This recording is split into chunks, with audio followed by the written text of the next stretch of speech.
All right, so get ready because this deep dive, well, it's going to get a little strange. Yeah, a little out there. In a fascinating way, of course. We're diving into a document you guys picked out. It's called Silent Weapons for Quiet Wars. Catchy title, right? Yeah, not exactly subtle, is it? No, not at all. But hey, that's what we're here for. So to catch everyone up, this document basically claims there's this quiet war going on right under our noses. It really does. And what I find so captivating about it is how it takes this, like, Cold War paranoia, you know, Yeah. and tries to build this whole framework for how society is secretly controlled. It reads like a blueprint for a conspiracy thriller, except it claims to be, A well, lot more real. much more real. Exactly. And, you sent this in, and I got to be honest, it piqued my interest too. Yeah, So this quiet war, the battlefield is, well, it's everywhere, isn't it? it is, yeah. Our wallets, what we see on TV, even our kids' classrooms, it's like they're saying nothing is safe. That's the gist of it, yeah. Silent Weapons for Quiet Wars argues that the tools of this supposed war aren't your typical tanks and bombs, Right. but things like, economics, media, the education system. This is how they're waging war. These are the weapons they're using against us. That's the claim. The document argues that these are the tools being used to control us, to manipulate how we behave, and ultimately to concentrate wealth and power in the hands of, well, Let's be honest, the usual suspects, right? the usual The suspects. shadowy figures we always hear about. Exactly. And the real kicker. They say it all works because most of us were clueless about how economics really works. Like we're sitting ducks just ripe for the manipulating. Right, exactly. The document argues that this economic ignorance, it's not accidental, it's cultivated, They want to keep us in the dark. Oh, I see. So it's like the more we're focused on just getting by day to day, paying bills, chasing that promotion, the less we're paying attention to the bigger picture, the forces that are actually shaping our lives. Right, it's like a classic distraction technique. So like a magician, right, all smoke and mirrors while they're picking our pockets. Exactly. Now you're getting it. Okay, so I'm game. Yeah. Walk me through some of their more, let's just say, creative claims. I mean, how do they even begin to explain how this whole quiet war is being waged? Okay, well, they start by introducing this concept they call operations research, or OR for short. Operations research. Okay. And this was a system, essentially, that was developed during wartime Makes sense. to basically optimize resources, Yeah. make decisions more efficiently. So think logistics, supply chains, troop movements. So very strategic, very big picture stuff. Exactly. But how does something designed for fighting wars on a battlefield become this tool for social control? It's quite a leap. Yeah, and that's where things get interesting. The document argues that after World War II, see these techniques, this OR stuff, it didn't just disappear, right? Of course not. It got repurposed. Right. So instead of maximizing military efficiency, Right. they started maximizing something else entirely. Control over the public. You got it. It's a bit unsettling when you think about it. Oh, absolutely. Because if they can treat society as one giant system, like you said, that means they can start looking for those pressure points, those levers of power they can manipulate to get the outcome they want. Exactly. That's kind of chilling when you really Well, think very- about what that means. Yeah, Okay, but control over what exactly? That's the question, isn't it? I mean, people aren't robots. We're unpredictable. What makes them think they can control something as chaotic as, well, us, human behavior? Well, that's the thing. They argue it's all about controlling energy, Hmm. but not just like the energy we think of, like oil and electricity. Right, because that's too easy, right? Well, yeah, and it factors in, but they're talking about this other kind of energy, social energy. Okay, I've never heard of social energy. Tell me more about that. So think about it like this. Things like wealth, labor, even our very will to act, our motivation, they're suggesting that if you can manipulate those things You can control how society functions at its core. at a fundamental level, yeah. So they're basically saying every dollar we spend, every hour we work, every Netflix show we binge watch is all somehow feeding into this grand scheme. It's a pretty unsettling implication, yeah. And to try and illustrate this whole idea, they make this elaborate analogy comparing economics to an electrical system. An electrical system. Okay. I'm intrigued, but I'm also a little lost, so you're going to have to bear with me here. Oh, sure. Imagine like a circuit board. Okay, I can picture that. so they're saying things like, capital that acts like capacitors, Okay. goods are like resistors, and services, meaning The work we do, that's like the inductors. Okay, you know what? Maybe you should back up for a second because I barely passed high school physics. Yeah. And I'm pretty sure everyone listening just heard the word inductor and thought, wait, what is this? Okay, fair enough. It sounds way more complicated than it actually is. I hope so. The document is basically using this electrical system as a metaphor, right? To say that just like an electrical current can be manipulated by messing with the components in a circuit, the flow of society can also be manipulated by adjusting things. Like what kind of things? Things like interest rates. Okay. Or how available certain goods are. Right. Or even just public sentiment. You know, what people are thinking and feeling. That can be swayed through the media. So it's like someone's up there playing SimCity with our lives. Kinda, yeah. Tweaking the settings just to see how we react. Well, they argue that those who understand how these underlying economic circuits work, they can actually, like, predict and even control our behavior. So it's like they're saying, give me the right inputs. Yes. The right economic conditions, the right media narratives, and I can create the output I want. Exactly. The compliant workforce, a population hooked on consuming, Yes. people too distracted to even question the status quo. They even say that. It's kind of brilliant and also terrifying at the same time. It really is. So who are these puppet masters, you know?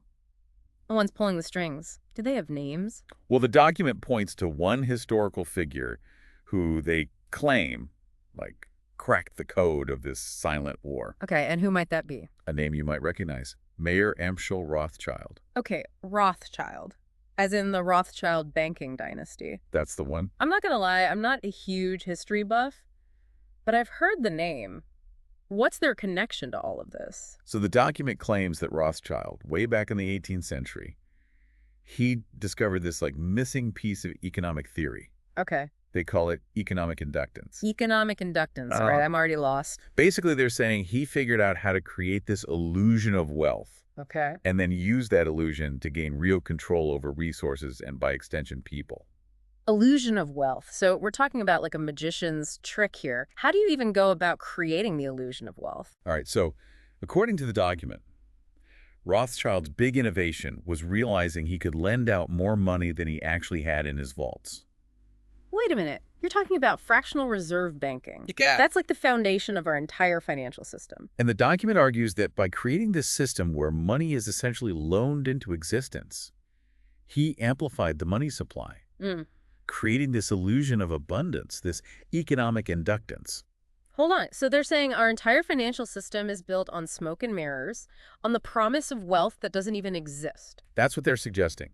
They're not saying that money itself is worthless, Okay. but that the system is designed to benefit those who understand how to manipulate the perception of value. Okay, so back to that electrical system analogy. Yeah. Where does this economic inductance fit in? Is it like the wiring, the electricity itself? Think of it like an invisible force, like a magnetic field that influences how the whole system operates. So by controlling this force, this illusion of wealth, you control everything else.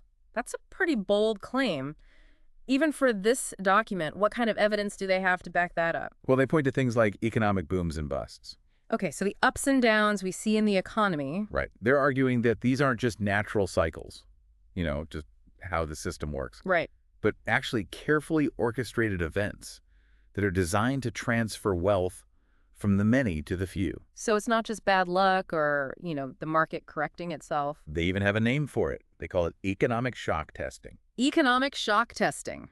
Okay, we are in full-on conspiracy theory territory now. This sounds like something out of a James Bond movie. Right.